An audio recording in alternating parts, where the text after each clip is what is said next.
আমি খুঁজতে যাইয়া আল্লাহ নবী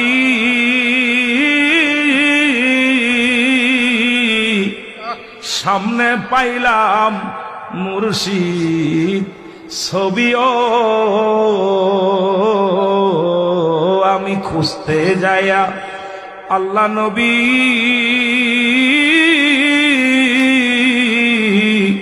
সামনে পাইলাম মুর্শিদ ছবিও।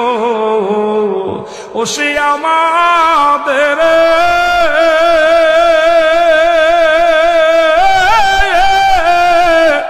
প্রেম শিকায়া, ও সে আমাদের প্রেম শিকায়া রওজা পাকে লুকাইছে মুর্শিদ আমারে পাগল বানাইছে।